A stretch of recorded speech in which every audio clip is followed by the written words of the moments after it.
evening. What do you want to do tonight? Same thing we do every night, Pinky. Try to take over the world. The Game of Life and How to Play It by Florence Scovel Shinn. Chapter 1. The Game. Most people consider life a battle, but it is not a battle. It is a game. It is a game, however, which cannot be played successfully without the knowledge of spiritual law, and the Old and the New Testaments give the rules of the game with wonderful clearness. Jesus Christ taught that it was a great game of giving and receiving. Whatsoever a man soweth, that shall he also reap. This means that whatever man sends out in word or deed will return to him. What he gives, he will receive. If he gives hate, he will receive hate. If he gives love, he will receive love. If he gives criticism, he will receive criticism.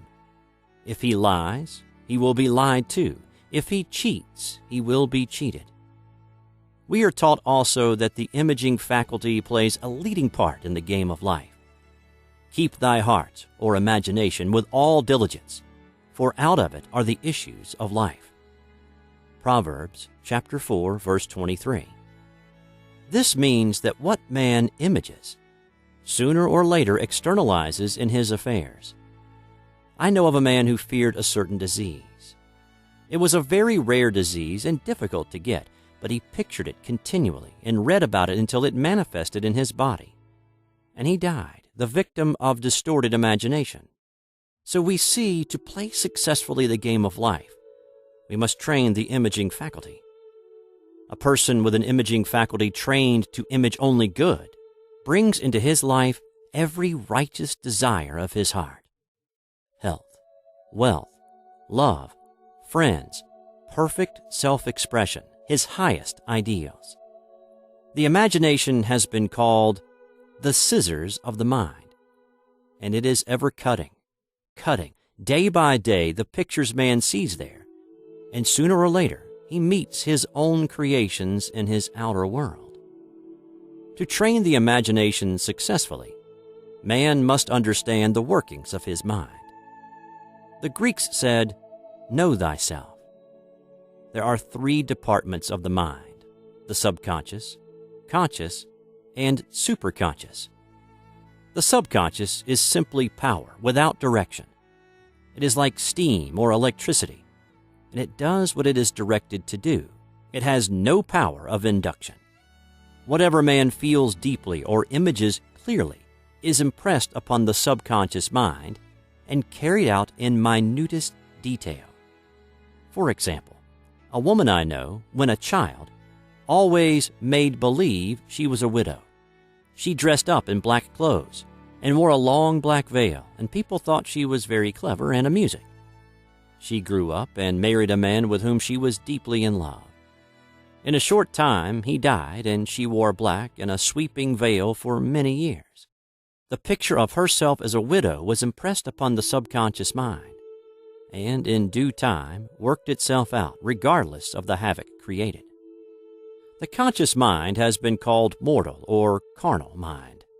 It is the human mind and sees life as it appears to be. It sees death, disaster, sickness, poverty, and limitation of every kind, and it impresses the subconscious. The superconscious mind is the God mind within each man, and is the realm of perfect ideas. In it is the perfect pattern spoken of by Plato, the divine design. For there is a divine design for each person.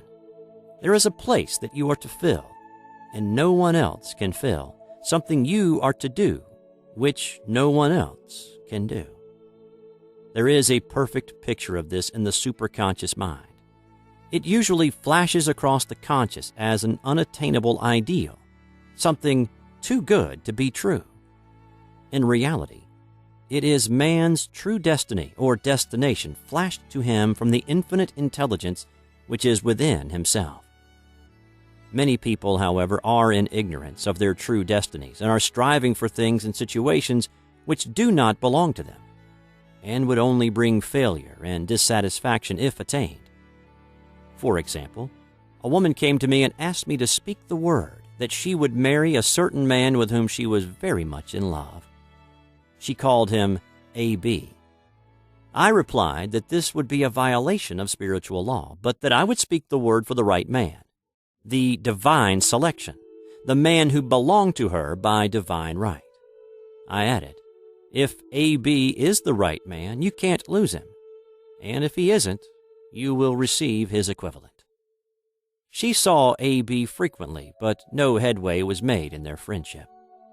One evening she called and said, "Do you know, for the last week, A.B. hasn't seemed so wonderful to me?" I replied, "Maybe he is not the divine selection. Another man may be the right one." Soon after that, she met another man who fell in love with her at once, and who said she was his ideal. In fact, he said all the things that she had always wished A.B. would say to her. She remarked, it was quite uncanny. She soon returned his love and lost all interest in A.B. This shows the law of substitution. A right idea was substituted for a wrong one. Therefore, there was no loss or sacrifice involved. Jesus Christ said, "Seek ye first the kingdom of God and his righteousness, and all these things shall be added unto you." And he said the kingdom was within man. The kingdom is the realm of right ideas, or the divine pattern. Jesus Christ taught that man's words played a leading part in the game of life. By your words ye are justified, and by your words ye are condemned. Many people have brought disaster into their lives through idle words. For example, a woman once asked me why her life was now one of poverty, of limitation. Formerly, she had a home, was surrounded by beautiful things, and had often tired of the management of her home, and had said repeatedly, "I'm sick and tired of things. I wish I lived in a trunk." And she added, "Today I am living in that trunk." She had spoken herself into a trunk. The subconscious mind has no sense of humor, and people often joke themselves into unhappy experiences. For example, a woman who had a great deal of money joked continually about getting ready for the poorhouse. In a few years, she was almost destitute, having impressed the subconscious mind with a picture of lack and limitation. Fortunately, the law works both ways, and a situation of lack may be changed to one of plenty. For example, a woman came to me one hot summer's day for a treatment for prosperity. She was worn out, dejected, and discouraged. She said she possessed just $8 in the world. I said, "Good. We'll bless the $8 and multiply them as Jesus Christ multiplied the loaves and fishes. For he taught that every man had the power to bless and to multiply, to heal and to prosper." She said, "What shall I do next?" I replied, "Follow intuition. Have you a hunch to do anything or to go anywhere?" Intuition means intuition, or to be taught from within. It is man's unerring guide, and I will deal more fully with its laws in a following chapter. The woman replied, "I don't know. I seem to have a hunch to go home. I've just enough money for car fare." Her home was in a distant city and was one of lack and limitation, and the reasoning mind, or intellect, would have said, "Stay in New York and get work and make some money." I replied, "Then go home. Never violate a hunch." I spoke the following words for her: "Infinite Spirit, open the way for great abundance for..." She is an irresistible magnet for all that belongs to her by divine right. I told her to repeat it continually also. She left for home immediately. In calling on a woman one day, she linked up with an old friend of her family. Through this friend, she received thousands of dollars in a most miraculous way. She has said to me often, "Tell people about the woman who came to you with $8 and a hunch." There is always plenty on man's pathway, but it can only be brought into manifestation through desire, faith, or the spoken word. Jesus Christ brought out clearly that man must make the first move. Ask, and it shall be given you. Seek, and ye shall find. Knock, and it shall be opened unto you. Matthew chapter 7, verse 7. In the Scriptures we read, "Concerning the works of my hands, command ye me." Infinite intelligence. God is ever ready to carry out man's smallest or greatest demands. Every desire, uttered or unexpressed, is a demand. We are often startled by having a wish suddenly fulfilled. For example, one Easter, having seen many beautiful rose trees in the florist's windows, I wished I would receive one, and for an instant saw it mentally being carried in the door.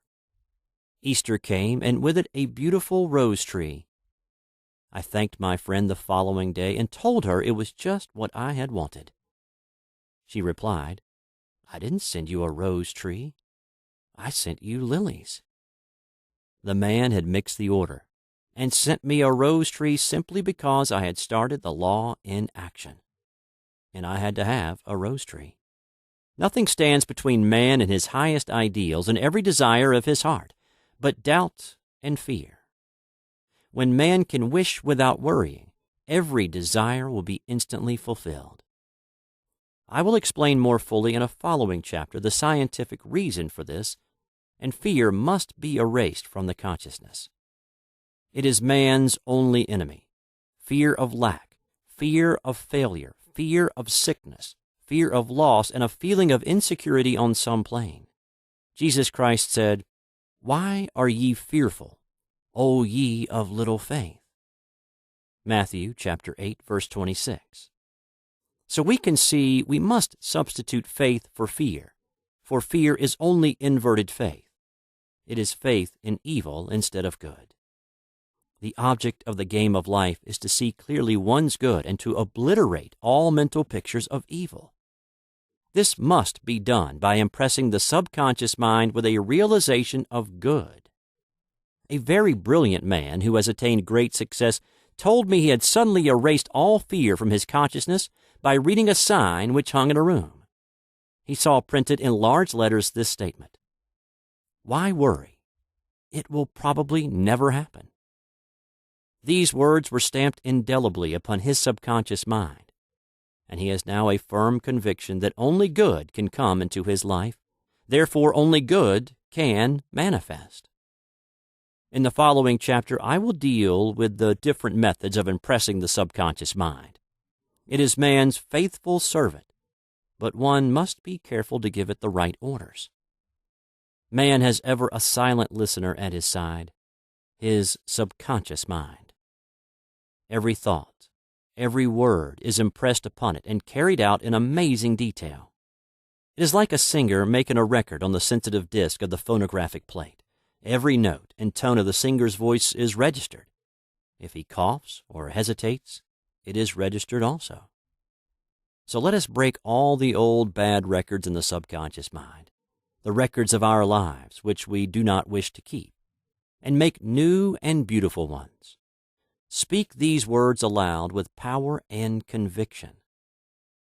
I now smash and demolish, by my spoken word, every untrue record in my subconscious mind. They shall return to the dust heap of their native nothingness, for they came from my own vain imaginings. I now make my perfect records through the Christ within. The records of health, wealth, love, and perfect self-expression. This is the square of life, the game completed. In the following chapters, I will show how man can change his conditions by changing his words. Any man who does not know the power of the word is behind the times. Death and life are in the power of the tongue. Proverbs chapter 18, verse 21. Chapter 2. The Law of Prosperity. One of the greatest messages given to the race through the Scriptures is that God is man's supply, and that man can release through his spoken word all that belongs to him by divine right? He must, however, have perfect faith in his spoken word. Isaiah said, "My word shall not return unto me void, but shall accomplish that where it is sent." We know now that words and thoughts are a tremendous vibratory force ever molding man's body and affairs. A woman came to me in great distress and said she was to be sued on the 15th of the month for $3,000. She knew no way of getting the money and was in despair. I told her God was her supply, and that there is a supply for every demand.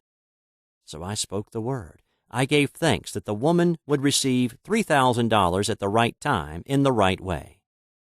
I told her she must have perfect faith and act her perfect faith. The 15th came, but no money had materialized. She called me on the phone and asked what she was to do.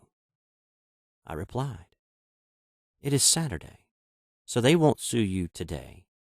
Your part is to act rich, thereby showing perfect faith that you will receive it by Monday."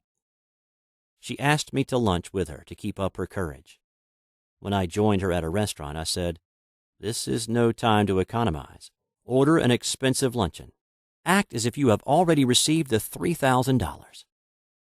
All things whatsoever ye ask in prayer, believing, ye shall receive." You must act as if you have already received. The next morning she called me on the phone and asked me to stay with her during the day. I said, "No, you are divinely protected and God is never too late." In the evening she phoned again, greatly excited, and said, "My dear, a miracle has happened. I was sitting in my room this morning when the doorbell rang. I said to the maid, 'Don't let anyone in.' The maid, however, looked out the window and said, 'It's your cousin with a long white beard.' So I said, 'Call him back. I would like to see him.' He was just turning the corner when he heard the maid's voice, and he came back. He talked for about an hour, and just as he was leaving, he said, 'Oh, by the way, how were finances?' I told him I needed the money, and he said, 'Why, my dear, I will give you $3,000 the first of the month.' I didn't like to tell him I was going to be sued. 'What shall I do? I won't receive it till the first of the month, and I must have it tomorrow,' I said. 'I'll keep on treating,' I said. 'Spirit is never too late.' I give thanks she has received the money on the invisible plane and that it manifests on time. The next morning her cousin called her up and said, 'Come to my office this morning and I will give you the money.' That afternoon she had $3,000 to her credit in the bank and wrote checks as rapidly as her excitement would permit. If one asks for success and prepares for failure, he will get the situation he is prepared for. For example, a man came to me asking me to speak the word that a certain debt would be wiped out. I found he spent his time planning what he would say to the man when he did not pay his bill, thereby neutralizing my words. He should have seen himself paying the debt. We have a wonderful illustration of this in the Bible relating to the 3 kings who were in the desert, without water for their men and horses. They consulted the prophet Elisha, who gave them this astonishing message. "Thus saith the Lord, Ye shall not see wind, neither shall you see rain, yet make this valley full of ditches." Man must prepare for the thing he has asked for when there isn't the slightest sign of it in sight. For example, a woman found it necessary to look for an apartment during the year when there was a great shortage of apartments in New York. It was considered almost an impossibility, and her friends were sorry for her and said, "Isn't it too bad? You'll have to store your furniture and live in a hotel." She replied, "You needn't feel sorry for me. I'm a Superman, and I'll get an apartment." She spoke the words. Infinite Spirit opened the way for the right apartment. She knew there was a supply for every demand, and that she was unconditioned, working on the spiritual plane, and that one with God is a majority. She had contemplated buying new blankets when the tempter, the adverse thought or reasoning mind, suggested, "Don't buy the blankets. Perhaps after all you won't get an apartment and you will have no use for them." She promptly replied to herself, I'll dig my ditches by buying the blankets." So she prepared for the apartment, acted as though she already had it. She found one in a miraculous way, and it was given to her although there were over 200 other applicants. The blankets showed active faith. It is needless to say that the ditches dug by the 3 kings in the desert were filled to overflowing. Read 2 Kings. Getting into the spiritual swing of things is no easy matter for the average person. The adverse thoughts of doubt and fear surge from the subconscious. They are the army of the aliens, which must be put to flight. This explains why it is so often darkest before the dawn. A big demonstration is usually preceded by tormenting thoughts. Having made a statement of high spiritual truth, one challenges the old beliefs in the subconscious, and error is exposed to be put out. This is the time when one must make his affirmations of truth repeatedly and rejoice and give thanks that he has already received. "Before ye call, I shall answer." This means that every good and perfect gift is already man's awaiting his recognition. Man can only receive what he sees himself receiving. The children of Israel were told that they could have all the land they could see. This is true of every man. He has only the land within his own mental vision. Every great work, every big accomplishment has been brought into manifestation through holding to the vision. And often just before the big achievement comes apparent failure and discouragement. The children of Israel, when they reached the promised land, were afraid to go in, for they said it was filled with giants who made them feel like grasshoppers. And there we saw the giants, and we were in our own sight as grasshoppers. This is almost every man's experience. However, the one who knows spiritual law is undisturbed by appearance and rejoices while he is yet in captivity. That is, he holds to his vision and gives thanks that the end is accomplished. He has received. Jesus Christ gave a wonderful example of this. He said to his disciples, "Say not ye, there are yet 4 months, and then cometh the harvest. Behold, I say unto you, lift up your eyes and look on the fields, for they are ripe already to harvest." His clear vision pierced the world of matter, and he saw clearly the 4th-dimensional world, things as they really are, perfect and complete in divine mind. So man must ever hold the vision of his journey's end and demand the manifestation of that which he has already received. It may be his perfect health, love, supply, self-expression, home, or friends. They are all finished and perfect ideas registered in divine mind, man's own superconscious mind, and must come through him, not to him. For example, a man came to me asking for treatments for success. It was imperative that he raise $50,000 for his business. The time limit was almost up when he came to me in despair. No one wanted to invest in his enterprise, and the bank had flatly refused a loan. I replied, "I suppose you lost your temper while at the bank, therefore your power. You can control any situation if you first control yourself. Go back to the bank," I added, "and I will treat." My treatment was, "You are identified in love with the spirit of everyone connected with the bank. Let the divine idea come out of this situation." He replied, "Woman, you are talking about an impossibility. Tomorrow is Saturday. The bank closes at 12, and my train won't get me there until 10, and the time limit is up tomorrow, and anyway, they won't do it. It's too late." I replied, "God doesn't need any time and is never too late.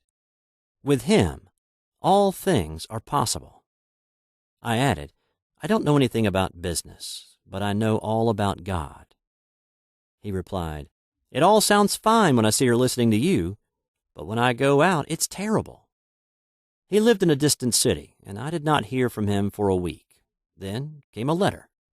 It read, "You were right. I raised the money and will never again doubt the truth of all that you told me." I saw him a few weeks later, and I said, "What happened? You evidently had plenty of time after all." He replied, My train was late, and I got there just 15 minutes to 12. I walked into the bank quietly and said, "I have come for the loan." And they gave it to me without a question. It was the last 15 minutes of the time allotted to him, and Infinite Spirit was not too late.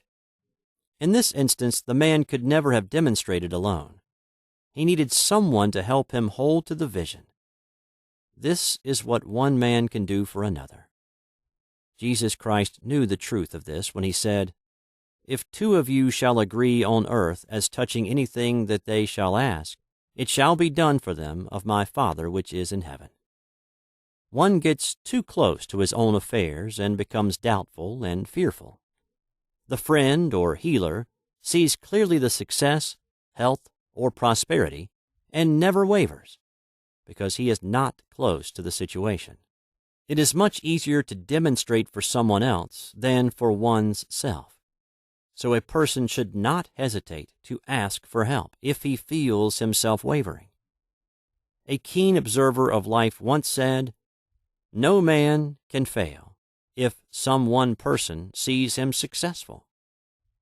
Such is the power of the vision, and many a great man owed his success to a wife or sister or a friend who believed in him and held without wavering to the perfect pattern.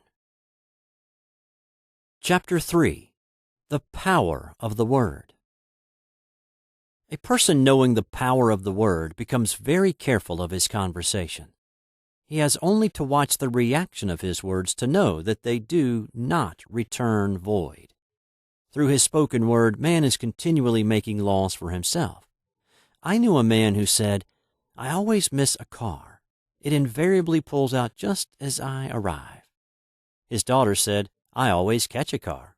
It's sure to come just as I get there." This occurred for years. Each one had made a separate law for himself, one of failure, one of success. This is the psychology of superstitions. The horseshoe or rabbit's foot contains no power, but man's spoken word and belief that it will bring good luck creates expectancy in the subconscious mind and attracts a lucky situation. I find, however, this will not work when man has advanced spiritually and knows a higher law. One cannot turn back and must put away graven images. For example, 2 men in my class had great success in business for several months, when suddenly everything went to smash. We tried to analyze the situation, and I found, instead of making their affirmations and looking to God for success and prosperity, they had each bought a lucky monkey. I said, "Oh, I see. You have been trusting in the lucky monkeys instead of God. Put away the lucky monkeys and call on the law of forgiveness, for man has power to forgive or neutralize his mistakes." They decided to throw the lucky monkeys down a coal hole, and all went well again. This does not mean, however, that one should throw away every lucky ornament or horseshoe about the house, but he must recognize that the power back of it is the one and only power, God, and that the object simply gives him a feeling of expectancy. I was with a friend one day who was in deep despair. In crossing the street, she picked up a horseshoe. Immediately, she was filled with joy and hope. She said God had sent her the horseshoe in order to keep up her courage. It was, indeed, at that moment, about the only thing that could have registered in her consciousness. Her hope became faith, and she ultimately made a wonderful demonstration. I wish to make the point clear that the men previously mentioned were depending on the monkeys alone, while this woman recognized the power back of the horseshoe.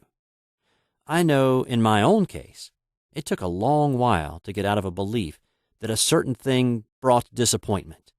If the thing happened, disappointment invariably followed. I found the only way I could make a change in the subconscious was by asserting there are not 2 powers. There is only one power, God, therefore there are not disappointments, and this thing means a happy surprise. I noticed a change at once, and happy surprises commenced coming my way. I have a friend who said nothing could induce her to walk under a ladder. I said, "If you are afraid, you are giving in to a belief in 2 powers. good and evil, instead of one. As God is absolute, there can be no opposing power, unless man makes the false of evil for himself. To show you believe in only one power, God, and that there is no power or reality in evil, walk under the next ladder you see. Soon after, she went to her bank. She wished to open her box in the safety deposit vault, and there stood a ladder on her pathway. It was impossible to reach the box without passing under the ladder. She quailed with fear and turned back. She could not face the lion on her pathway. However, when she reached the street, my words rang in her ears, and she decided to return and walk under it. It was a big moment in her life, for ladders had held her in bondage for years. She retraced her steps to the vault, and the ladder was no longer there. This so often happens. If one is willing to do a thing he is afraid to do, he does not have to. It is the law of non-resistance, which is so little understood. Someone has said that courage contains genius and magic. Face a situation fearlessly, and there is no situation to face. It falls away of its own weight. The explanation is that fear attracted the ladder on the woman's pathway, and fearlessness removed it. Thus the invisible forces are ever working for man, who is always pulling the strings himself, though he does not know it. Owing to the vibratory power of words, whatever man voices, he begins to attract. People who continually speak of disease invariably attract it.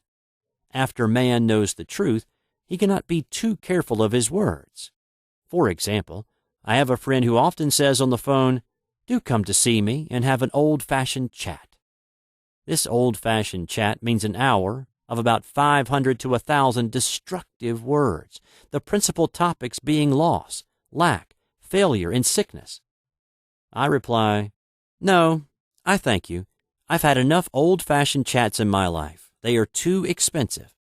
But I will be glad to have a new-fashioned chat and talk about what we want, not what we don't want."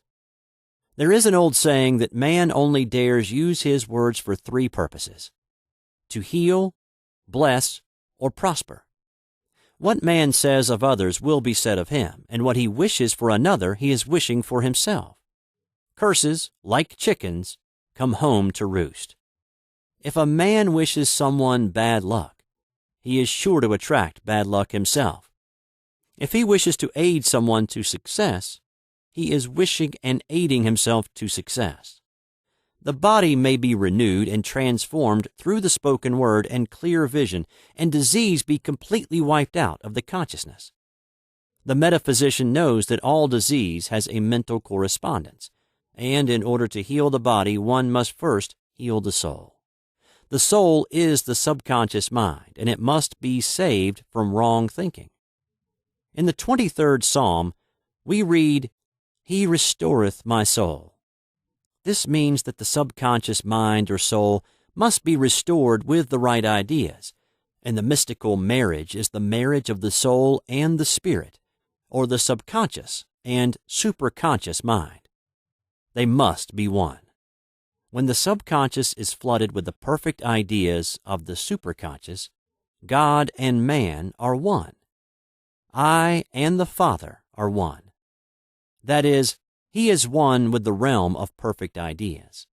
He is the man made in God's likeness and image, imagination, and is given power and dominion over all created things, his mind, body, and affairs. It is safe to say that all sickness and unhappiness come from the violation of the law of love. "A new commandment I give unto you, love one another, and in the game of life, love or goodwill takes every trick." For example, a woman I know had for years an appearance of a terrible skin disease. The doctors told her it was incurable, and she was in despair. She was on the stage, and she feared she would soon have to give up her profession, and she had no other means of support. She, however, procured a good engagement, and on the opening night made a great hit.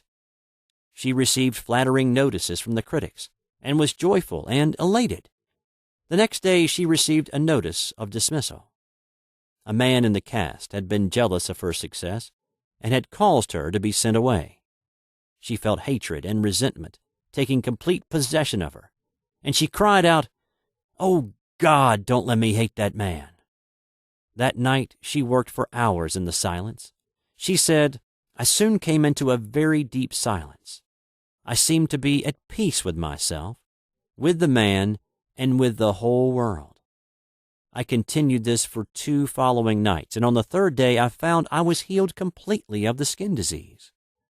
In asking for love or goodwill, she had fulfilled the law, for love is the fulfilling of the law, and the disease, which came from subconscious resentment, was wiped out.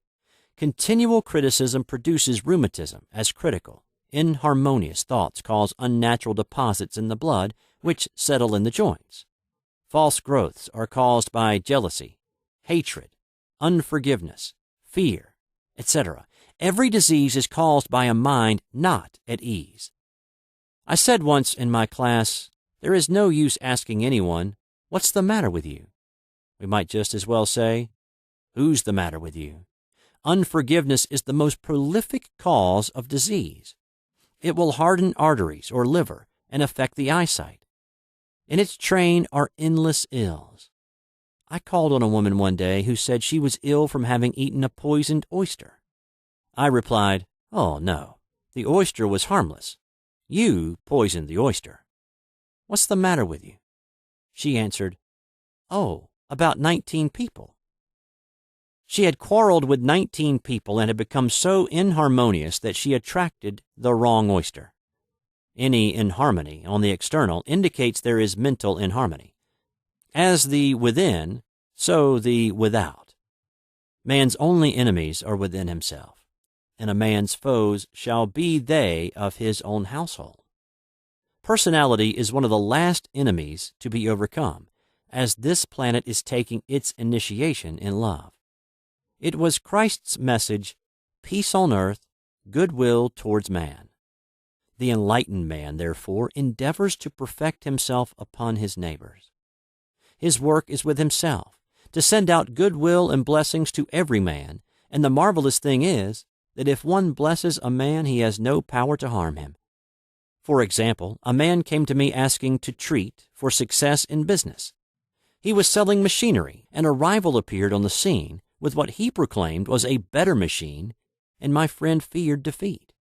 I said, "First of all, we must wipe out all fear and know that God protects your interest, and that the divine idea must come out of the situation. That is, the right machine will be sold by the right man to the right man." And I added, "Don't hold one critical thought towards that man. Bless him all day and be willing not to sell your machine if it isn't the divine idea." So we went to the meeting, fearless and non-resistant, and blessing the other man. He said the outcome was very remarkable. The other man's machine refused to work, and he sold his without the slightest difficulty.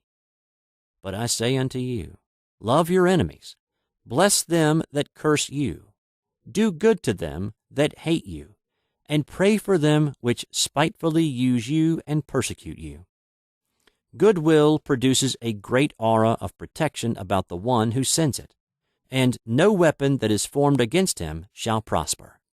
In other words, love and goodwill destroy the enemies with one's self. Therefore, one has no enemies on the external. There is peace on earth for him who sends goodwill to man. Chapter 4. The Law of Non-Resistance. Nothing on earth can resist an absolutely non-resistant person. The Chinese say that water is the most powerful element because it is perfectly non-resistant. It can wear away a rock and sweep all before it. Jesus Christ said, "Resist not evil." For he knew in reality there is no evil, therefore nothing to resist. Evil has come of man's vain imagination, or a belief in two powers, good and evil. There is an old legend that Adam and Eve ate of Maya, the tree of illusion, and saw two powers instead of one power, God. Therefore, evil is a false law man has made for himself through psychoma or soul sleep. Soul sleep means that man's soul has been hypnotized by the race belief of sin, sickness, and death, etc., which is carnal or mortal thought, and his affairs have outpictured his illusions.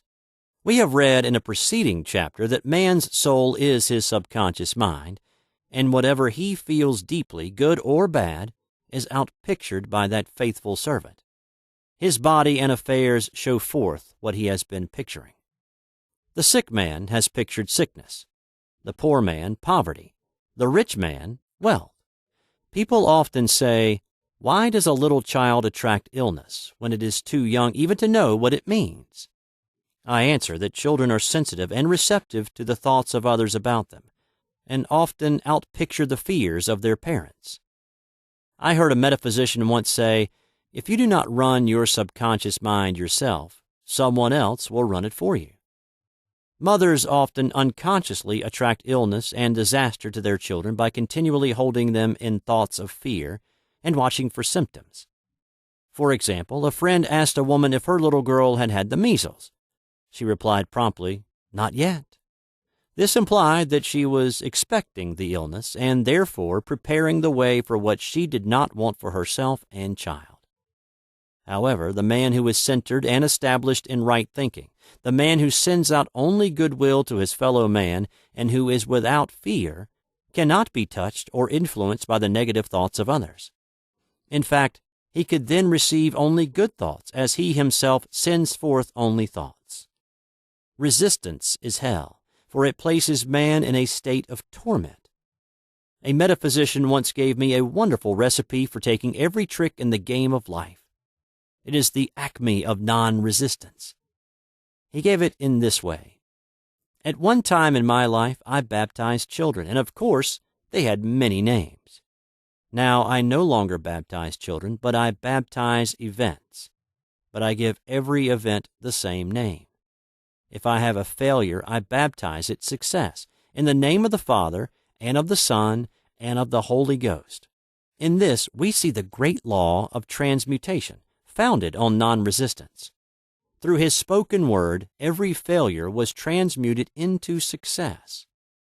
For example, a woman who required money and who knew the spiritual law of opulence was thrown continually in a business way with a man who made her feel very poor. He talked lack and limitation, and she commenced to catch his poverty thoughts. So she disliked him and blamed him for her failure.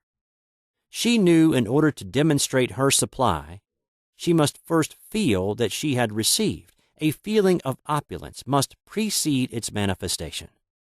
It dawned on her one day that she was resisting the situation and seeing two powers instead of one. So she blessed the man and baptized the situation success. She affirmed, as there is only one power, God, this man is here for my good and my prosperity. Just what he did not seem to be there for.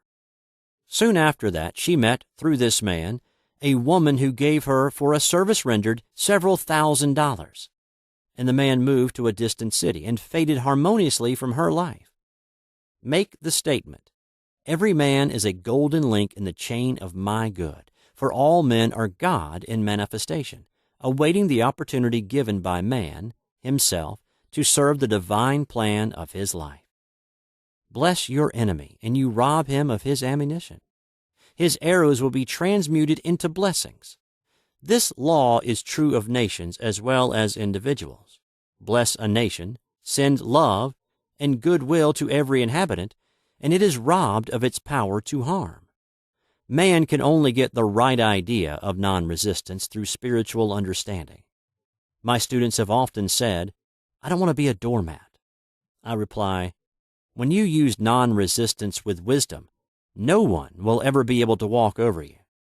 Another example, one day I was impatiently awaiting an important telephone call. I resisted every call that came in and made no outgoing calls myself, reasoning that it might interfere with the one I was awaiting. Instead of saying, "Divine ideas never conflict, the call will come at the right time," leaving it to infinite intelligence to arrange, I commenced to manage things myself. I made the battle mine, not God's, and remained tense and anxious. The bell did not ring for about an hour, and I glanced at the phone and found the receiver had been off that length of time, and the phone was disconnected. My anxiety, fear, and belief in interference had brought on a total eclipse of the telephone. Realizing what I had done, I commenced blessing the situation at once. I baptized it success, and affirmed I cannot lose any call that belongs to me by divine right. I am under grace and not under law. A friend rushed out to the nearest telephone to notify the company to reconnect. She entered a crowded grocery, but the proprietor left his customers and attended to the call himself. My phone was connected at once, and 2 minutes later, I received a very important call, and about an hour afterward, the one I had been awaiting. One's ships come in over a calm sea. So long as man resists a situation, he will have it with him. If he runs away from it, it will run after him. For example, I repeated this to a woman one day, and she replied, "How true that is. I was unhappy at home. I disliked my mother, who was critical and domineering. So I ran away and was married. But I married my mother, for my husband was exactly like my mother, and I had the same situation to face again. Agree with thine adversary quickly. This means agree that the adverse situation is good, be undisturbed by it, and it falls away of its own weight. None of these things move me is a wonderful affirmation. The inharmonious situation comes from some inharmony within man himself. When there is in him no emotional response to an inharmonious situation, it fades away forever from his pathway. So we see man's work is ever with himself. People have said to me, "Give treatments to change my husband or my brother." I reply, "No, I will give treatments to change you. When you change, your husband and your brother will change." One of my students was in the habit of lying. I told her it was a failure method, and if she lied, she would be lied to. She replied, "I don't care. I can't possibly get along without lying." One day she was speaking on the phone to a man with whom she was very much in love. She turned to me and said, "I don't trust him. I know he's lying to me." I replied, "Well, you lie yourself, so someone has to lie to you, and you will be sure it will be just the person you want the truth from." Some time after that, I saw her, and she said, "I'm cured of lying." I questioned, "What cured you?" And she replied, "I have been living with a woman who lied worse than I did." One is often cured of his faults by seeing them in others. Life is a mirror, and we find only ourselves reflected in our associates. Living in the past is a failure method and a violation of spiritual law.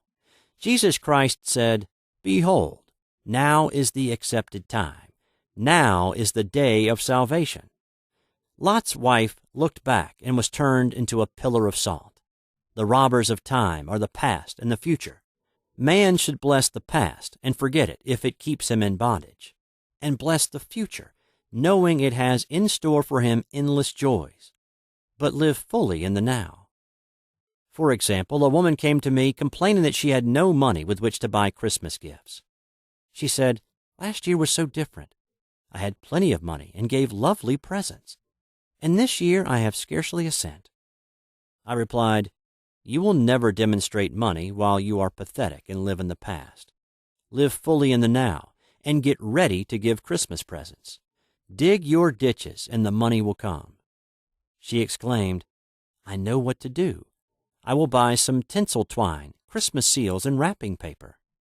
I replied, "Do that, and the presents will come and stick themselves to the Christmas seals." This, too, was showing financial fearlessness and faith in God, as the reasoning mind said, "Keep every cent you have, as you are not sure you will get any more." She bought the seals, paper, and twine, and a few days before Christmas received a gift of several $100s. Buying the seals and twine had impressed the subconscious with expectancy and opened the way for the manifestation of the money. She purchased all the presents in plenty of time. Man must live suspended in the moment. Look well, therefore, to this day. Such is the salutation of the dawn. He must be spiritually alert, ever awaiting his leads, taking advantage of every opportunity. One day I said continually, silently, Infinite Spirit, don't let me miss a trick. And something very important was told to me that evening. It is most necessary to begin the day with right words. Make an affirmation immediately upon waking. For example, Thy will be done this day. Today is a day of completion. I give thanks for this perfect day. Miracle shall follow miracle, and wonders shall never cease. Make this a habit, and one will see wonders and miracles come into his life. One morning I picked up a book and read, Look with wonder at that which is before you. It seemed to be my message for the day. So I repeated again and again, Look with wonder at that which is before you.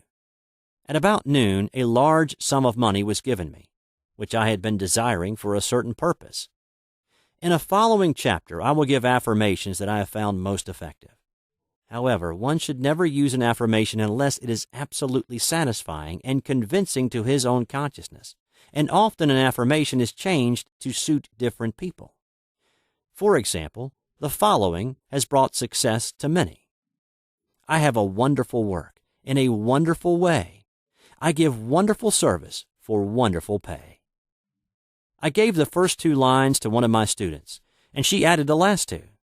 It made a most powerful statement, as there should always be perfect payment for perfect service, and a rhyme sinks easily into the subconscious. She went about singing it aloud and soon did receive wonderful work in a wonderful way, and gave wonderful service for wonderful pay. Another student, a businessman, took it and changed the word work to business. He repeated, I have a wonderful business in a wonderful way, and I give wonderful service for wonderful pay. That afternoon he made a $40,000 deal, though there had been no activity in his affairs for months. Every affirmation must be carefully worded and completely cover the ground. For example, I knew a woman who was in great need and made a demand for work. She received a great deal of work, but was never paid anything. She now knows to add, wonderful service for wonderful pay. It is man's divine right to have plenty, more than enough. His barns should be full, and his cup should flow over. This is God's idea for man, and when man breaks down the barriers of lack in his own consciousness, the golden age will be his, and every righteous desire of his heart fulfilled. Chapter 5. The Law of Karma and the Law of Forgiveness. Man receives only that which he gives. The game of life is a game of boomerangs. Man's thoughts, deeds, and words return to him sooner or later, with astounding accuracy. This is the law of karma, which is Sanskrit for come back. Whatsoever a man soweth, that shall he also reap. For example, a friend told me this story of herself illustrating the law. She said, I make all my karma on my aunt. Whatever I say to her, someone says to me. I am often irritable at home, and one day said to my aunt, who was talking to me during dinner, No more talk. I wish to eat in peace. The following day I was lunching with a woman with whom I wished to make a great impression. I was talking animatedly, when she said, No more talk. I wish to eat in peace. My friend is high in consciousness, so her karma returns much more quickly than to one on the mental plane. The more man knows, the more he is responsible for, and a person with a knowledge of spiritual law which he does not practice suffers greatly in consequence. The fear of the Lord, law, is the beginning of wisdom. If we read the word Lord, law, it will make many passages in the Bible much clearer. Vengeance is mine. I will repay, saith the Lord. Law. It is the law which takes vengeance, not God. God sees man perfect, created in his own image, imagination, and given power and dominion. This is the perfect idea of man, registered in divine mind, awaiting man's recognition, for man can only be what he sees himself to be, and only attain what he sees himself attaining. Nothing ever happens without an onlooker, is an ancient saying. Man sees first his failure or success, his joy or sorrow, before it swings into visibility from the scenes set in his own imagination. We have observed this in the mother picturing disease for her child, or a woman seeing success for her husband. Jesus Christ said, "And ye shall know the truth, and the truth shall make you free." So we see freedom from all unhappy conditions comes through knowledge, a knowledge of spiritual law. Obedience precedes authority, and the law obeys man when he obeys the law. The law of electricity must be obeyed before it becomes man's servant. When handled ignorantly, it becomes man's deadly foe. So with the laws of mind. For example, a woman with a strong personal will wished she owned a house which belonged to an acquaintance, and she often made mental pictures of herself living in the house. In the course of time, the man died and she moved into the house. Several years afterwards, coming into the knowledge of spiritual law, she said to me, "Do you think I had anything to do with that man's death?" I replied, "Yes, your desire was so strong everything made way for it, but you paid your karmic debt. Your husband, whom you loved devotedly, died soon after, and the house was a white elephant on your hands for years." The original owner, however, could not have been affected by her thoughts had he been positive in the truth, nor her husband, but they were both under karmic law. The woman should have said, feeling the great desire for the house, "Infinite intelligence, give me the right house, equally as charming as this, the house which is mine by divine right." The divine selection would have given perfect satisfaction and brought good to all. The divine pattern is the only safe pattern to work by. Desire is a tremendous force and must be directed in the right channels, or chaos ensues. In demonstrating, the most important step is the first step, to ask aright. Man should always demand only that which is by divine right. To go back to the illustration, had the woman taken this attitude, "If this house I desire is mine, I cannot lose it. If it is not, give me its equivalent." The man might have decided to move out harmoniously had it been the divine selection for her, or another house would have been substituted. Anything forced into manifestation through personal will is always ill-got and has ever bad success. Man is admonished, "My will be done, not thine." And the curious thing is, man always gets just what he desires when he does relinquish personal will, thereby enabling infinite intelligence to work through him. "Stand ye still and see the salvation of the Lord." Law. For example, a woman came to me in great distress. Her daughter had determined to take a very hazardous trip, and the mother was filled with fear. She said she had used every argument, had pointed out the dangers to be encountered, and forbidden her to go. But the daughter became more and more rebellious and determined. I said to the mother, "You are forcing your personal will upon your daughter, which you have no right to do, and your fear of the trip is only attracting it, for man attracts what he fears."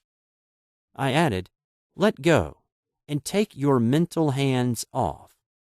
Put it in God's hands and use this statement: I put this situation in the hands of infinite love and wisdom. If this trip is the divine plan, I bless it and not longer resist. But if it is not divinely planned, I give thanks that it is now dissolved and dissipated." A day or two after that, her daughter said to her, "Mother, I have given up the trip," and the situation returned to its native nothingness. It is learning to stand still, which seems so difficult for man. I have dealt more fully with this law in the chapter on non-resistance. I will give another example of sowing and reaping which came in the most curious way. A woman came to me saying she had received a counterfeit $20 bill given to her at the bank. She was much disturbed, for she said, "The people at the bank will never acknowledge their mistake." I replied, "Let us analyze the situation and find out why you attracted it." She thought a few moments and exclaimed, "I know it. I sent a friend a lot of stage money just for a joke." So the law had sent her some stage money, for it doesn't know anything about jokes. I said, "Now we will call on the law of forgiveness and neutralize the situation." Christianity is founded upon the law of forgiveness. Christ has redeemed us from the curse of the karmic law, and the Christ within each man is his Redeemer and salvation from all inharmonious conditions.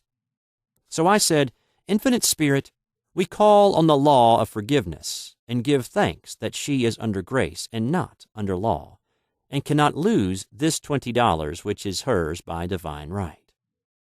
Now," I said, "go back to the bank and tell them fearlessly that it was given you there by mistake." She obeyed, and to her surprise, they apologized and gave her another bill, treating her most courteously. So knowledge of the law gives man power to rub out his mistakes. Man cannot force the external to be what he is not. If he desires riches, he must be rich first in consciousness. For example, a woman came to me asking treatment for prosperity. She did not take much interest in her household affairs, and her home was in great disorder. I said to her, "If you wish to be rich, you must be orderly. All men with great wealth are orderly, and order is heaven's first law." I added, "You will never become rich with a burnt match in the pincushion." She had a good sense of humor and commenced immediately, putting her house in order. She rearranged furniture, straightened out bureau drawers, cleaned rugs, and soon made a big financial demonstration, a gift from a relative. The woman herself became made over and keeps herself keyed up financially by being ever watchful of the external and expecting prosperity, knowing God is her supply. Many people are in ignorance of the fact that gifts and things are investments, and that hoarding and saving invariably lead to loss. There is that scattereth and yet increaseth, and there is that withholdeth more than is meet, but it tendeth to poverty. For example, I knew a man who wanted to buy a fur-lined overcoat. He and his wife went to various shops, but there was none he wanted. He said they were all too cheap-looking. At last he was shown one the salesman said was valued at $1,000, but which the manager would sell him for $500, as it was late in the season. His financial possessions amounted to about $700. The reasoning mind would have said you can't afford to spend nearly all you have on a coat. But he was very intuitive and never reasoned. He turned to his wife and said, "If I get this coat, I'll make a ton of money." So his wife consented, weakly.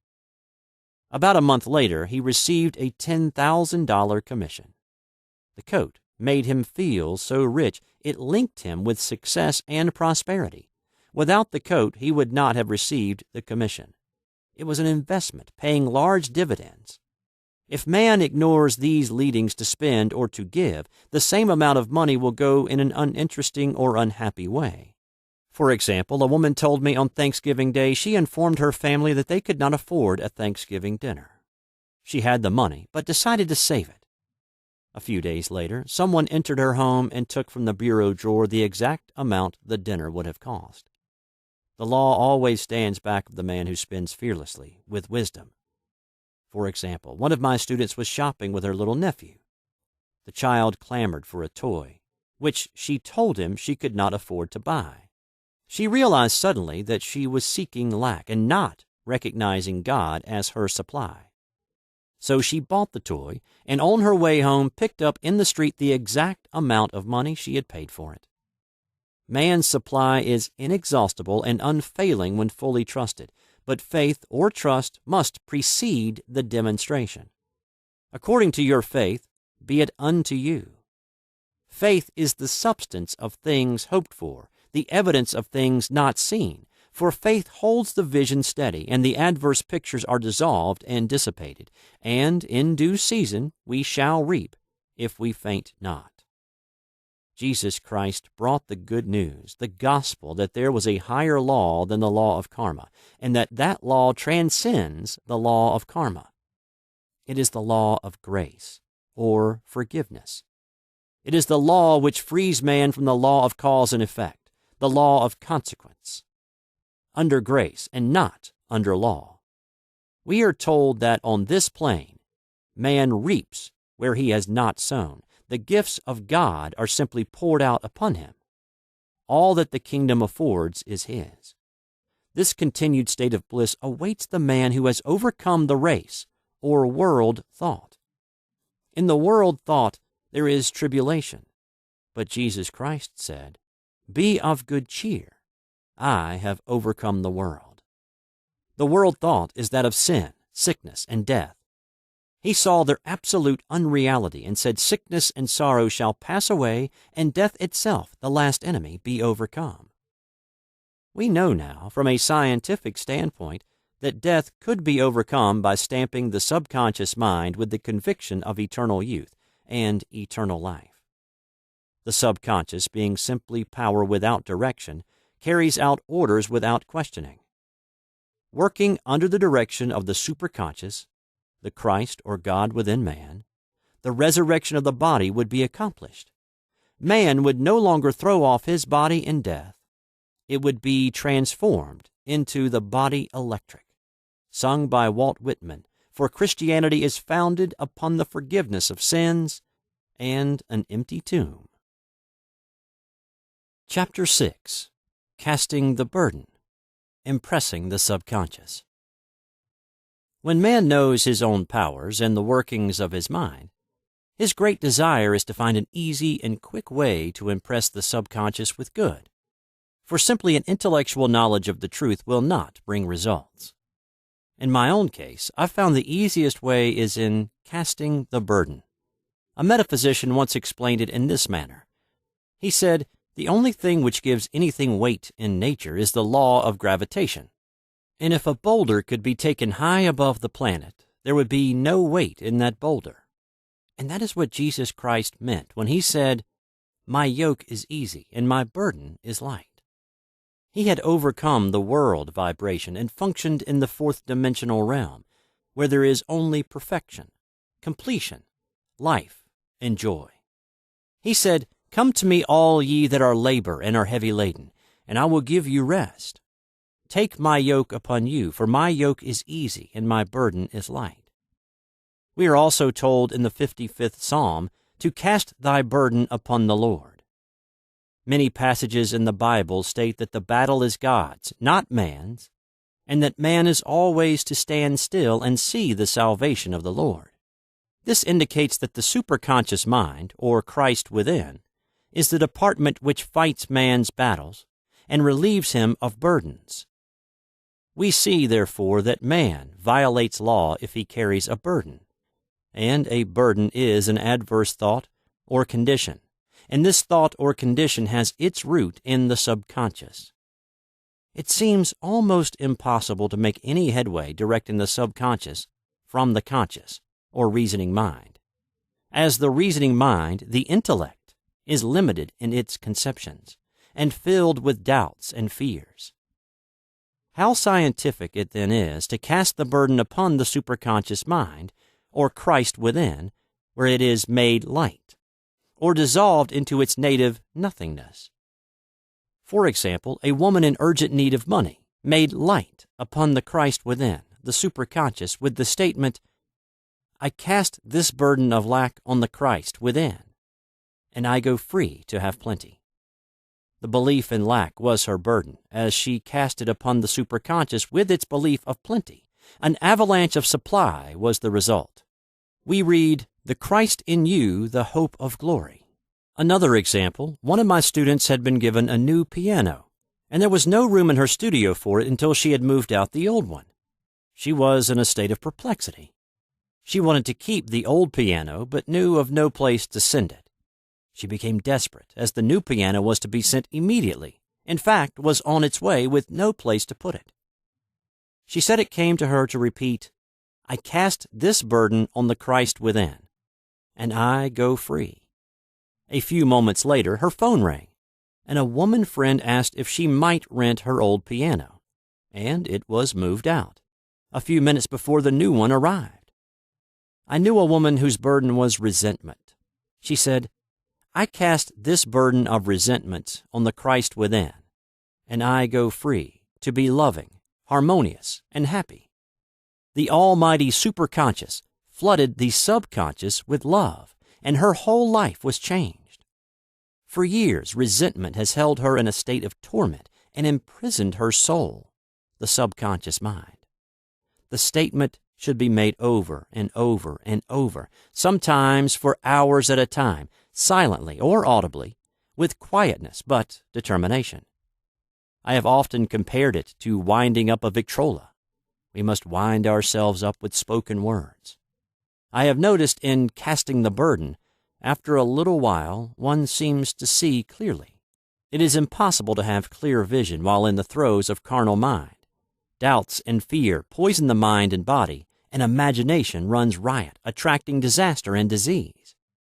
In steadily repeating the affirmation, "I cast this burden on the Christ within and go free," the vision clears, and with it a feeling of relief, and sooner or later comes the manifestation of good, be it health, happiness, or supply. One of my students once asked me to explain the darkness before the dawn. I referred in a preceding chapter to the fact that often, before the big demonstration, everything seems to go wrong, and deep depression clouds the consciousness. It means that out of the subconscious are rising the doubts and fears of the ages. These old derelicts of the subconscious rise to the surface, to be put out. It is then that man should clap his cymbals, like Jehoshaphat, and give thanks that he is saved, even though he seems surrounded by the enemy, the situation of lack or disease. The student continued, "How long must one remain in the dark?" And I replied, "Until one can see in the dark. And casting the burden enables one to see in the dark. In order to impress the subconscious, active faith is always essential. Faith without works is dead." In these chapters, I have endeavored to bring out this point. Jesus Christ showed active faith when he commanded the multitude to sit down on the ground before he gave thanks for the loaves and fishes. I will give another example showing how necessary this step is. In fact, active faith is the bridge over which man passes to his promised land. Through misunderstanding, a woman had been separated from her husband, whom she loved deeply. He refused all offers of reconciliation and would not communicate with her in any way. Coming into the knowledge of spiritual law, she denied the appearance of separation. She made this statement: "There is no separation in divine mind. Therefore, I cannot be separated from the love and companionship which are mine by divine right." She showed active faith by arranging a place for him at the table every day, thereby impressing the subconscious with a picture of his return. Over a year passed, but she never wavered, and one day he walked in. The subconscious is often impressed through music. Music has a fourth-dimensional quality and releases the soul from imprisonment. It makes wonderful things seem possible and easy of accomplishment. I have a friend who uses her Victrola daily for this purpose. It puts her in perfect harmony and releases the imagination. Another woman often dances while making her affirmations. The rhythm and harmony of music and motion carry her words forth with tremendous power. The student must remember also not to despise the day of small things. Invariably, before a demonstration come signs of land. Before Columbus reached America, he saw birds and twigs which showed him land was near. So it is with a demonstration. But often the student mistakes it for the demonstration itself and is disappointed. For example, a woman had spoken the word for a set of dishes. Not long afterwards, a friend gave her a dish which was old and cracked. She came to me and said, "Well, I asked for a set of dishes, and all I got was a cracked plate." I replied, "The plate was only signs of land. It shows your dishes are coming. Look upon it as birds and seaweed." And not long afterwards, the dishes came. Continually making believe impresses the subconscious. If one makes believe he is rich, and makes believe he is successful, in due time he will reap. Children are always making believe, and except ye be converted and become as little children, ye shall not enter the kingdom of heaven. For example, I know of a woman who was very poor, but no one could make her feel poor. She earned a small amount of money from rich friends who constantly reminded her of her poverty and to be careful in saving. Regardless of their admonitions, she would spend all her earnings on a hat, or make someone a gift, or be in a rapturous state of mind. Her thoughts were always centered on beautiful clothes and rings and things, but without envying others. She lived in the world of the wondrous, and only riches seemed real to her. Before long, she married a rich man, and the rings and things became visible. I do not know whether the man was the divine selection, but opulence had to manifest in her life, and she had imaged only opulence. There is no peace or happiness for man until he has erased all fear from the subconscious. Fear is misdirected energy and must be redirected or transmuted into faith. Jesus Christ said, "Why are ye fearful, O ye of little faith? All things are possible to him that believeth." I am asked so often by my students, "How can I get rid of fear?" I reply, by walking up to the thing you are afraid of. The lion takes its fierceness from your fear. Walk up to the lion and he will disappear. Run away and he runs after you. I have shown in previous chapters how the lion of lack disappeared when the individual spent money fearlessly, showing faith that God was his supply and therefore unfailing. Many of my students have come out of the bondage of poverty and are now bountifully supplied through losing all fear of letting money go out. The subconscious is impressed with the truth that God is the giver and gift. Therefore, as one is one with the giver, he is one with the gift. A splendid statement is, "I now thank God the giver for God the gift." Man has long separated himself from his good and his supply through thoughts of separation and lack that sometimes it takes dynamite to dislodge these false ideas from the subconscious, and the dynamite is a big situation. We see in the foregoing illustration how the individual was freed from his bondage by showing fearlessness. Man should watch himself hourly to detect if his motive for action is fear or faith. Choose ye this day whom we shall serve, fear or faith. Perhaps one's fear is of personality. Then do not avoid the people feared. Be willing to meet them cheerfully, and they will either prove golden links in the chain of one's good or disappear harmoniously from one's pathway. Perhaps one's fear is of disease or germs. Then one should be fearless and undisturbed in a germ-laden situation, and he would be immune. One can only contract germs while vibrating at the same rate as the germ, and fear drags men down to the level of the germ. Of course, the disease-laden germ is the product of carnal mind, as all thought must objectify. Germs do not exist in the superconscious or divine mind, therefore are the product of man's vain imagination. In the twinkling of an eye, man's release will come when he realizes there is no power in evil. The material world will fade away, and the fourth-dimensional world, the world of the wondrous, will swing into manifestation. And I saw a new heaven and a new earth, and there shall be no more death, neither sorrow nor crying, neither shall there be any more pain, for the former things are passed away. Chapter 7. Love. Every man on this planet is taking his initiation in love. A new commandment I give unto you, that ye love one another. Uspensky states, in Tertium Organum, that love is a cosmic phenomenon and opens to man the fourth-dimensional world, the world of the wondrous. Real love is selfless and free from fear.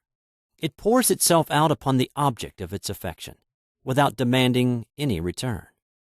Its joy is in the joy of giving. Love is God in manifestation, and the strongest magnetic force in the universe. Pure, unselfish love draws to itself its own. It does not need to seek or demand. Scarcely anyone has the faintest conception of real love. Man is selfish, tyrannical, or fearful in his affections, thereby losing the thing he loves. Jealousy is the worst enemy of love, for the imagination runs riot, seeing the loved one attracted to another, and invariably these fears objectify if they are not neutralized. For example, a woman came to me in deep distress. The man she loved had left her for other women, and said he never intended to marry her.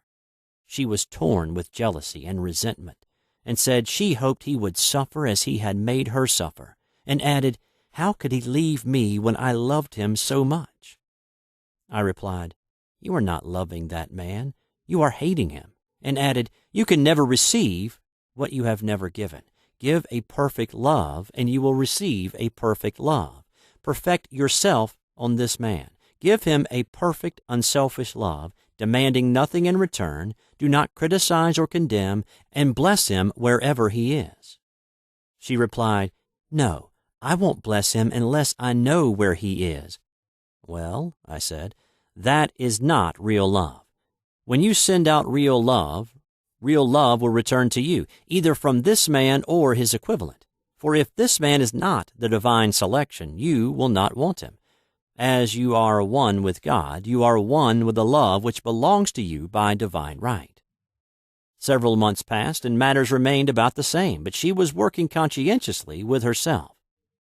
I said, "When you are no longer disturbed by his cruelty, he will cease to be cruel, as you are attracting it through your own emotions." Then I told her of a brotherhood in India who never said good morning to each other. They used these words, "I salute the divinity in you." They saluted the divinity in every man and the wild animals in the jungle, and they were never harmed, for they saw only God in every living thing. I said, "Salute the divinity in this man, and say, I see your divine self only.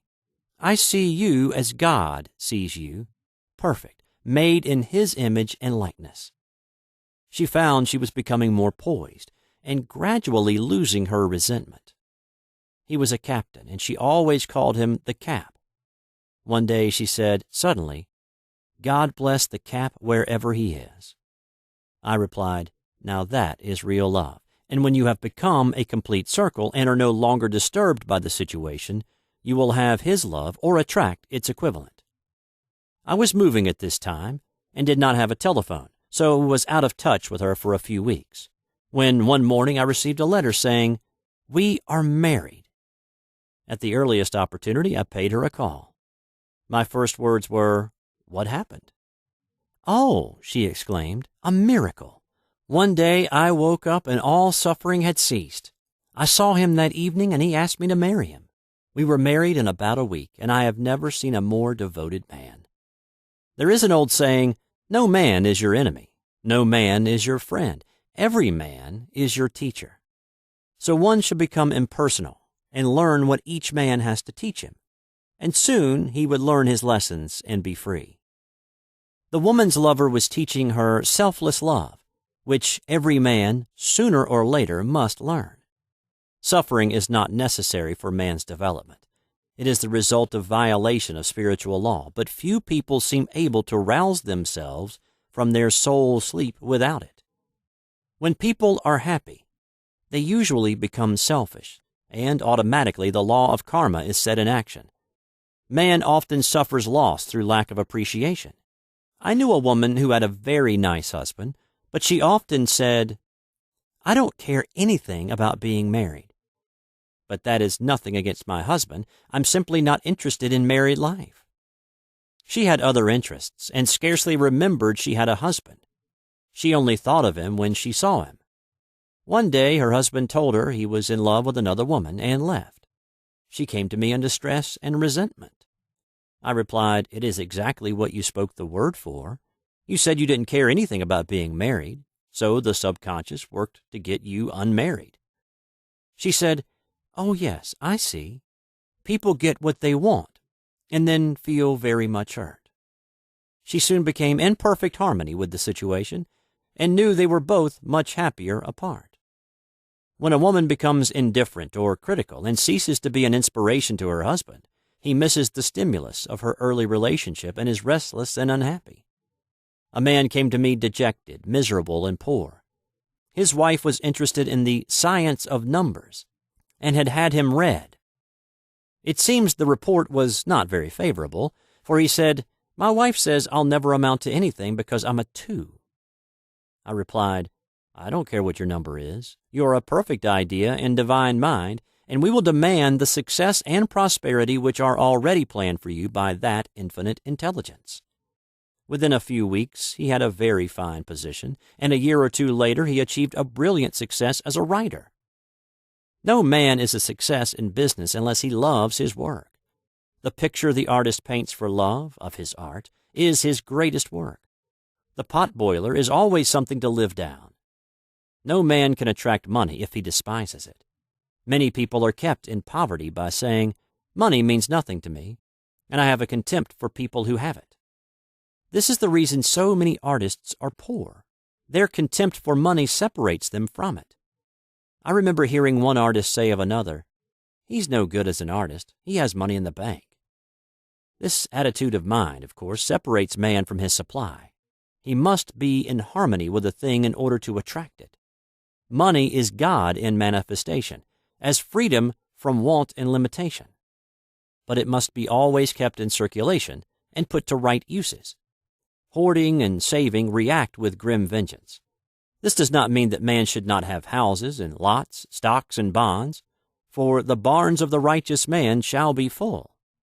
It means man should not hoard even the principal if an occasion arises when money is necessary.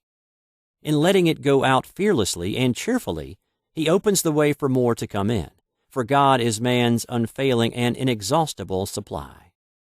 This is the spiritual attitude towards money, and the great bank of the universal never fails. We see an example of hoarding in the film production of Greed. The woman won $5,000 in a lottery, but would not spend it. She hoarded and saved, let her husband suffer and starve, and eventually she scrubbed floors for a living. She loved the money itself and put it above everything, and one night she was murdered and the money taken from her. This is an example of where love of money is the root of all evil. Money in itself is good and beneficial, but used for destructive purposes, hoarded and saved, or considered more important than love, brings disease and disaster, and the loss of the money itself. Follow the path of love, and all things are added, for God is love, and God is supply. Follow the path of selfishness and greed, and the supply vanishes, and man is separated from it. For example, I knew the case of a very rich woman who hoarded her income. She rarely gave anything away, but bought things for herself. She was very fond of necklaces, and a friend once asked her how many she possessed. She replied, 67. She bought them and put them away, carefully wrapped in tissue paper. Had she used the necklaces, it would have been quite legitimate, but she was violating the law of use. Her closets were filled with clothes she never wore, and jewels which never saw the light. The woman's arms were gradually becoming paralyzed from holding on to things, and eventually she was considered incapable of looking after her affairs, and her wealth was handed over to others to manage. So man, in ignorance of the law, brings about his own destruction. All disease, all unhappiness come from the violation of the law of love. Man's boomerangs of hate, resentment, and criticism come back laden with sickness and sorrow. Love seems almost a lost art, but the man with the knowledge of spiritual law knows it must be regained, for without it he has become as sounding brass and tinkling cymbals. For example, I had a student who came to me month after month to clean her consciousness of resentment. After a while, she arrived at the point where she resented only one woman, but that one woman kept her busy. Little by little, she became poised and harmonious, and one day, all resentment was wiped out. She came in radiant and exclaimed, "You can't understand how I feel." The woman said something to me, and instead of being furious, I was loving and kind, and she apologized and was perfectly lovely to me. No one can understand the marvelous lightness I feel within. Love and goodwill are invaluable in business. For example, a woman came to me complaining of her employer. She said she was cold and critical, and knew she did not want her in the position. Well, I replied, salute the divinity in the woman and send her love. She said, I can't. She's a marble woman. I answered, you remember the story of the sculptor who asked for a certain piece of marble? He was asked why he wanted it, and he replied, because there is an angel in the marble. And out of it he produced a wonderful work of art. She said, very well, I'll try it. A week later she came back and said, I did what you told me to, and now the woman is very kind and took me out in her car. People are sometimes filled with remorse for having done someone an unkindness, perhaps years ago. If the wrong cannot be righted, its effect can be neutralized by doing someone a kindness in the present. This one thing I do, forgetting those things which are behind and reaching forth unto things where are before. Sorrow, regret, and remorse tear down the cells of the body and poison the atmosphere of the individual. A woman said to me in deep sorrow, treat me to be happy and joyous, for my sorrow makes me so irritable with members of my family that I keep making more karma. I was asked to treat a woman who was mourning for her daughter. I denied all belief in loss and separation and affirmed that God was the woman's joy, love, and peace. The woman gained her poise at once, but sent word by her son not to treat any longer because she was so happy it wasn't respectable. So mortal mind loves to hang on to its griefs and regrets. I knew a woman who went about bragging of her troubles, so of course she always had something to brag about. The old idea was if a woman did not worry about her children, she was not a good mother. Now, we know that mother fear is responsible for many of the diseases and accidents which come into the lives of children. For fear pictures vividly the disease or situation feared, and these pictures objectify, if not neutralized. Happy is the mother who can say sincerely that she puts her child in God's hands and knows therefore that he is divinely protected. For example, a woman awoke suddenly in the night, feeling her brother was in great danger. Instead of giving in to fears, she commenced making statements of truth, saying, man is a perfect idea in divine mind, and is always in his right place. Therefore, my brother is in his right place and is divinely protected. The next day she found that her brother had been in close proximity to an explosion in a mine, but had miraculously escaped.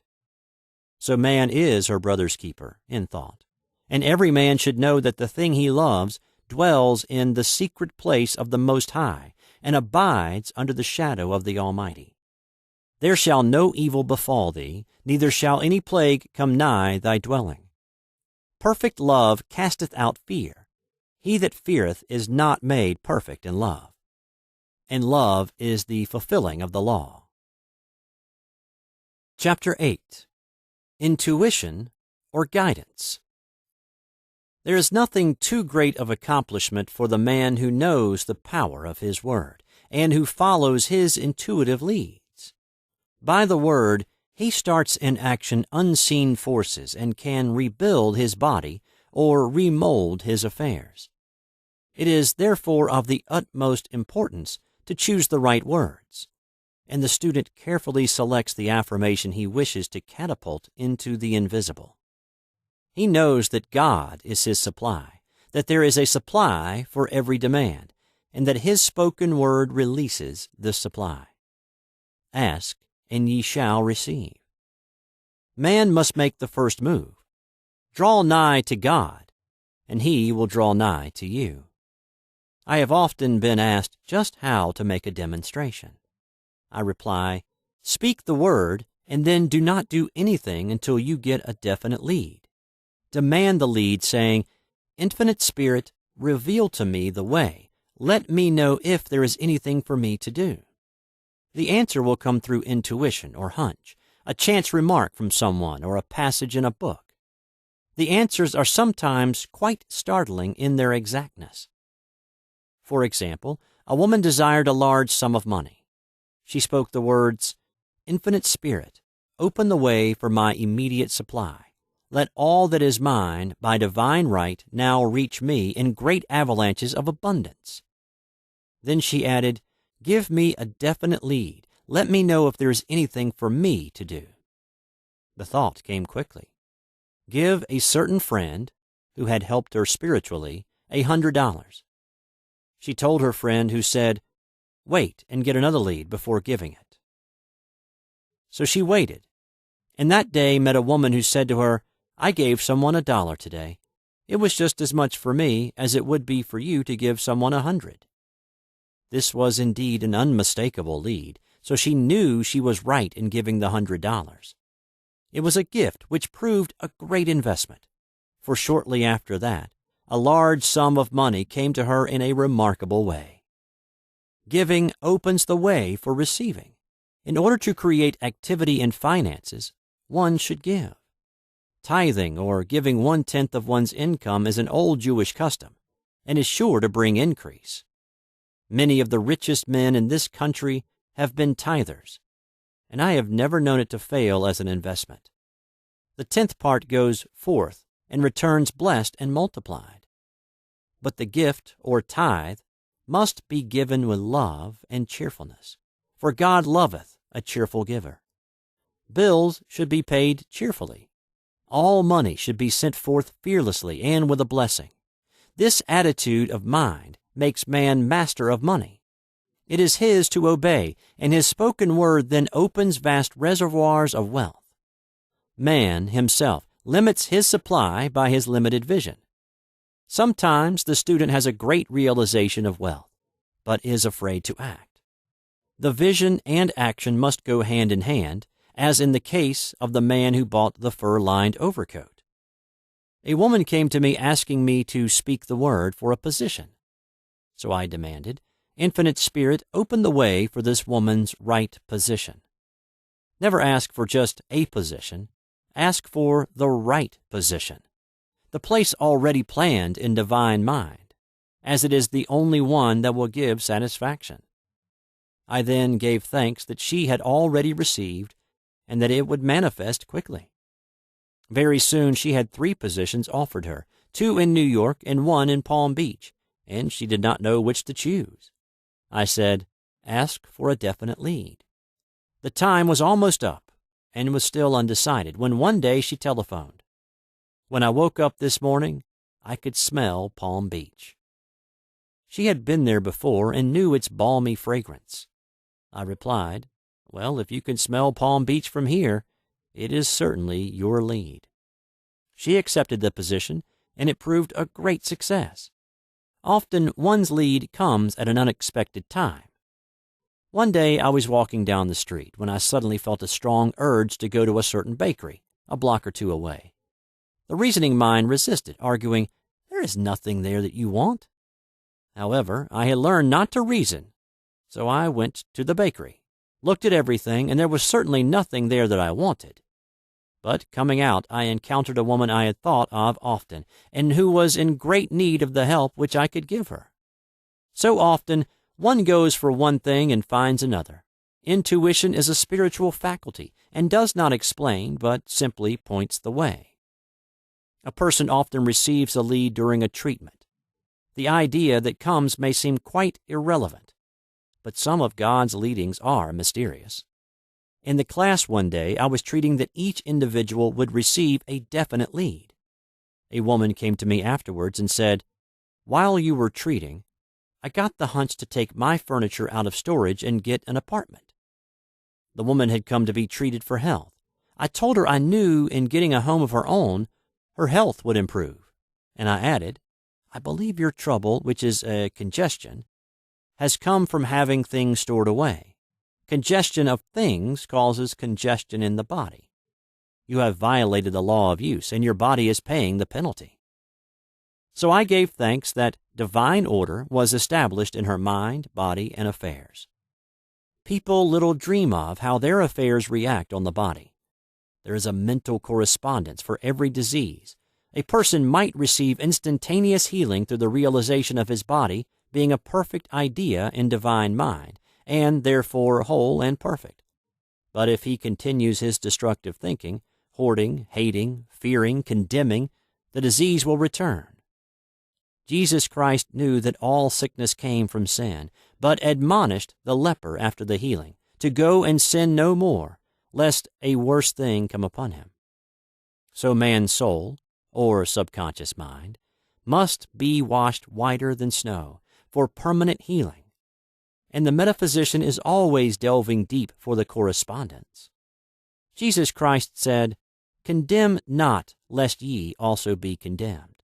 Judge not, lest ye be judged." Many people have attracted disease and unhappiness through condemnation of others. What man condemns in others, he attracts to himself. For example, a friend came to me in anger and distress because her husband had deserted her for another woman. She condemned the other woman and said continually she knew he was a married man and had no right to accept his attentions. I replied, "Stop condemning the woman. Bless her, and be through with the situation. Otherwise, you are attracting the same thing to yourself." She was deaf to my words, and a year or two later became deeply interested in a married man herself. Man picks up a live wire whenever he criticizes or condemns, and may expect a shock. Indecision is a stumbling block in many a pathway. In order to overcome it, make the statement repeatedly. I am always under direct inspiration. I make right decisions quickly. These words impress the subconscious, and soon one finds himself awake and alert, making his right moves without hesitation. I have found it destructive to look to the psychic plane for guidance, as it is the plane of many minds and not the one mind. As man opens his mind to subjectivity, he becomes a target for destructive forces. The psychic plane is the result of man's mortal thought, and is on the plane of opposites. He may receive either good or bad messages.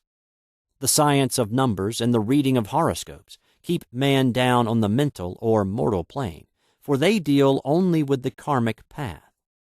I know of a man who should have been dead years ago, according to his horoscope, but he is alive and a leader of one of the biggest movements in this country for the uplift of humanity. It takes a very strong mind to neutralize a prophecy of evil. The student should declare, "Every false prophecy shall come to naught. Every plan my Father in heaven has not planned shall be dissolved and dissipated. The divine idea now comes to pass." However, if any good message has ever been given one of coming happiness or wealth, harbor and expect it, and it will manifest sooner or later through the law of expectancy. Man's will should be used to back the universal will. I will that the will of God be done. It is God's will to give every man every righteous desire of his heart, and man's will should be used to hold the perfect vision without wavering. The prodigal son said, "I will arise and go to my father." It is indeed often an effort of the will to leave the husks and swine of mortal thinking. It is so much easier for the average person to have fear than faith. So faith is an effort of the will. As man becomes spiritually awakened, he recognizes that any external inharmony is the correspondence of mental inharmony. If he stumbles or falls, he may know he is stumbling or falling in consciousness. One day, a student was walking along the street condemning someone in her thoughts. She was saying mentally, "That woman is the most disagreeable woman on earth," when suddenly 3 Boy Scouts rushed around the corner and almost knocked her over.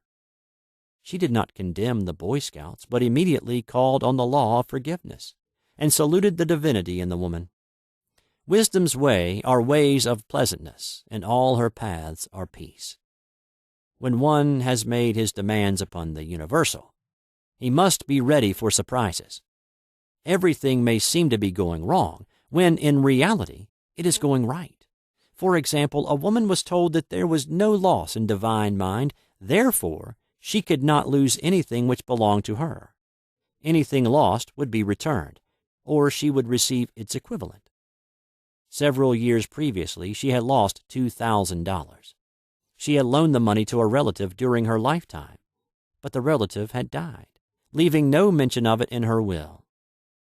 The woman was resentful and angry, and as she had no written statement of the transaction, she never received the money. So she determined to deny the loss and collect the $2,000 from the Bank of the Universal.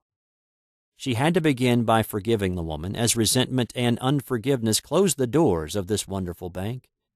She made this statement: "I deny loss. There is no loss in divine mind. Therefore, I cannot lose the $2,000 which belong to me by divine right. As one door shuts, another door opens."